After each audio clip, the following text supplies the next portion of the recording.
Assalamualaikum warahmatullahi wabarakatuh. Perkenalkan, nama saya Samira, kelas 11 IPS 3, ingin memaparkan sebuah presentasi berjudul Kebijakan Moneter.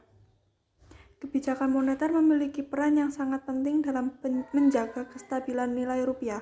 Kestabilan nilai rupiah yang dimaksud dapat merupakan kestabilan harga-harga barang dan jasa yang tercermin dari inflasi di Indonesia serta kestabilan nilai tukar rupiah terhadap mata uang asing.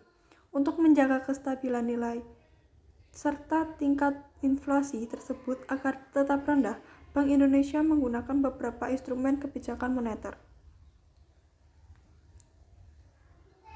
Pengertian kebijakan moneter.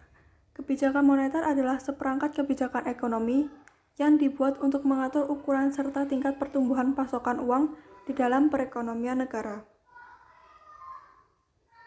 Kebijakan ini adalah tindakan yang terukur untuk membantu mengatur variabel makroekonomi seperti inflasi ataupun pengangguran. Kebijakan ini dilakukan untuk berbagai macam cara, termasuk penyesuaian suku bunga, mengubah jumlah uang tunai yang berada di pasar, serta pembelian atau penjualan sekuritas pemerintah. Tujuan kebijakan moneter. Tujuan sebuah kebijakan moneter adalah suatu kondisi ekonomi makro yang ingin dicapai. Tujuan tersebut tidak sama dari suatu negara dengan negara yang lainnya, serta tidak sama dari waktu ke waktu. Tujuan antara lain mengedarkan mata uang sebagai alat pertukaran dalam perekonomian, mempertahankan keseimbangan antara kebutuhan likuiditas perekonomian dan stabilitas tingkat harga, distribusi likuiditas yang optimal dalam rangka mencapai pertumbuhan ekonomi yang diinginkan pada berbagai sektor ekonomi, membantu pemerintahan melaksanakan kewajibannya yang tidak dapat terrealisasi melalui sumber penerimaan yang normal.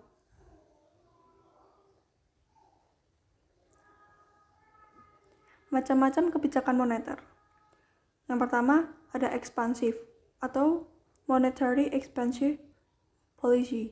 Ini disebut juga sebagai kebijakan uang longgar atau easy money policy.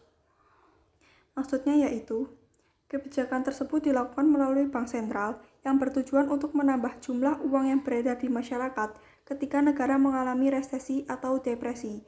Berbagai cara memberlakukan kebijakan ini dapat dengan menurunkan suku bunga, membeli surat-surat berharga, menurunkan cadangan kas, dan mempermudah pemberian kredit. Lalu yang kedua ada contractive atau monetary contractive policy. Ini disebut juga sebagai kebijakan uang ketat atau tight money policy, yakni kebijakan melalui bank sentral untuk mengurangi peredaran jumlah uang ketika negara mengalami inflasi. Beberapa tindakan terkait kebijakan ini adalah dengan menaikkan suku bunga, menaikkan cadangan kas, menjual sertifikat Bank Indonesia atau SBI, dan memperketat syarat pemberian kredit.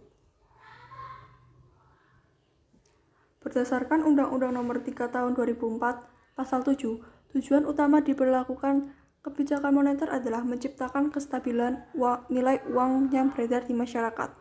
Kebijakan ini memiliki beberapa peran, yaitu yang pertama, menjaga kestabilitas ekonomi. Yang kedua, menjaga stabilitas harga. Yang ketiga, meningkatkan kualitas kerja. Yang keempat, memperbaiki posisi neraca perdagangan dan pembayaran. Instrumen kebijakan moneter, yaitu ada 1. Kebijakan diskonto. Yang kedua, kebijakan operasi pasar terbuka. Yang ketiga, kebijakan kredit selektif. Keempat, kebijakan cadangan kas. Kelima, kebijakan devaluasi. Yang keenam, kebijakan revaluasi. Sekian dari saya, bila ada kesalahan mohon dimaafkan. Wassalamualaikum warahmatullahi wabarakatuh.